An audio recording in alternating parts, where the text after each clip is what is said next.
Introduction.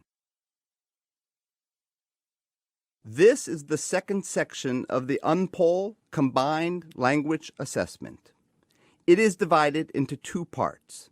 In the first part, you will hear one person describing the mission-related topic you have just read about in the reading comprehension. It will be introduced as the narrative. In the second part, you will hear a conversation between two people who are discussing the same mission-related topic.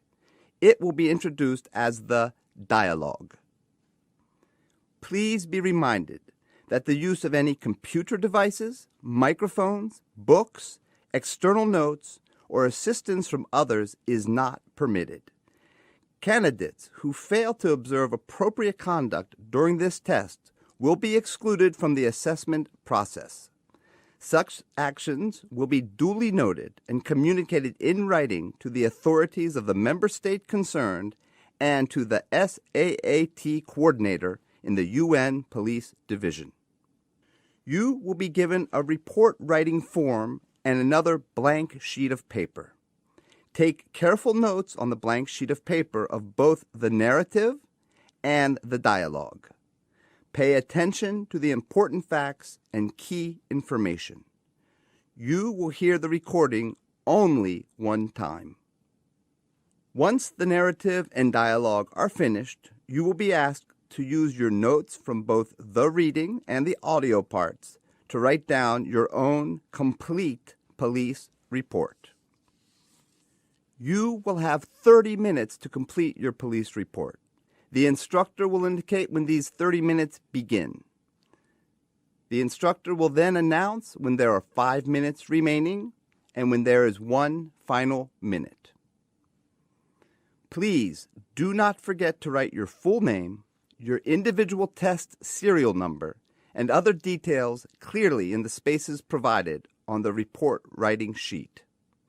Good luck.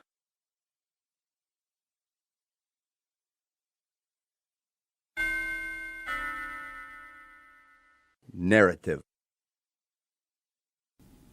With reference to the fatal traffic accident in City Market on 2 April 2012, the Harbel City Central Police Station commander was briefed by the duty shift leader of the progress in the case. After the preliminary investigation at the scene in the market at 1910 hours, the police went to the minibus owner's garage located at the address Ocean Street 24. Upon arrival, the police patrol found a man hiding in the garage.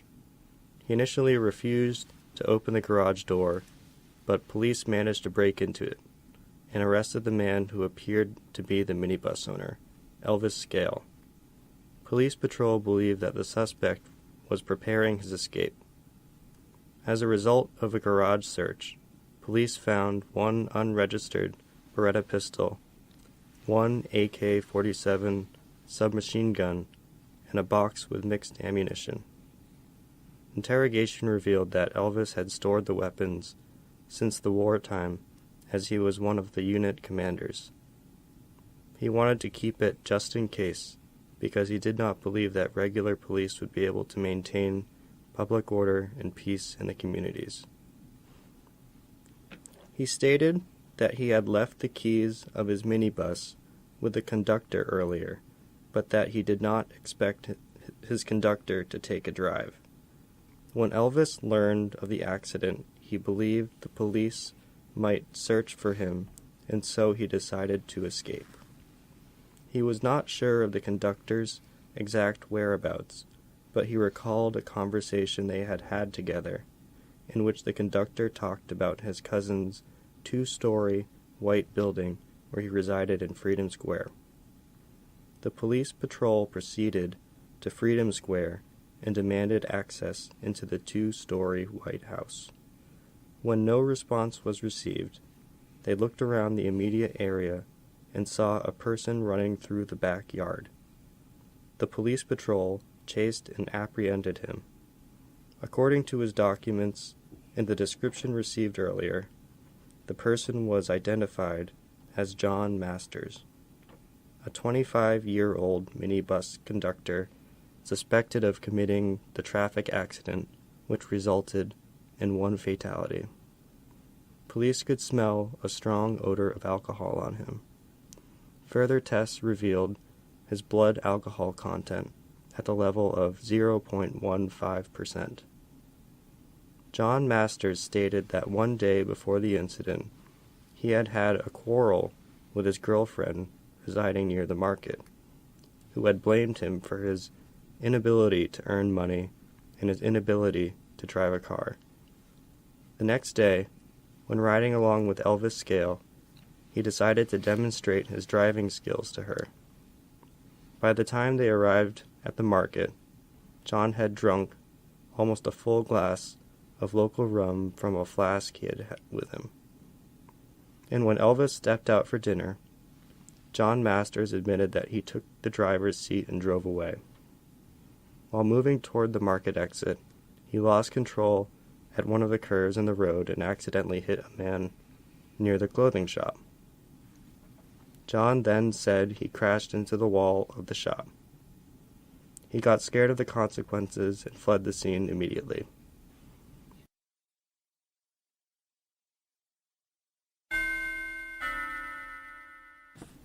Dialogue. Station Commander. Good morning, Sergeant. I would appreciate receiving the details of that traffic accident. Could you please brief me on the development of this case after the traffic accident scene investigation? Police Shift Leader. Absolutely, Commander. After the completion of investigation procedures in the marketplace, patrol team left for the address Ocean Street 24, mentioned by the witness. We found the garage doors locked, but we could see the light inside. Were you allowed in? No. We demanded entry, but the man inside refused to open the door. In the end, we forcibly broke in and apprehended him. How did the team identify him? We found his driving license stating his name as Elvis Scale. In the market earlier, the restaurant owner stated that this was the name of the minibus owner. Why did he escape from the market? According to the initial statement taken in the garage, he didn't expect his conductor to go for a drive. When he learned of the accident, he realized that police might search for him, and he decided to escape. Did you find anything else in the garage? Yes. We searched the garage and found one unregistered Beretta pistol, one AK-47 submachine gun, and a box with mixed ammunition. Everything was taken, recorded, and dispatched to the station. How did he explain the origin of the weapon and ammunition? He said that he had been storing the weapon since the time of the war, as he was one of the unit commanders. He wanted to keep them just in case, because he didn't believe that regular police would be able to maintain public order and peace in the communities. Okay, what did you do after the dispatching him to the police custody? Before we did it, we asked Elvis if he knew the whereabouts of his conductor, and he assumed that John Masters could be at his cousin's house in Freedom Square. Are you talking about the big white house? Correct. The 2-story white house. We arrived there just when John was trying to escape through the backyard. When we got him, he was obviously drunk. Further lab test revealed that the blood alcohol content at the level of 0.15%. Why did he drive the minibus?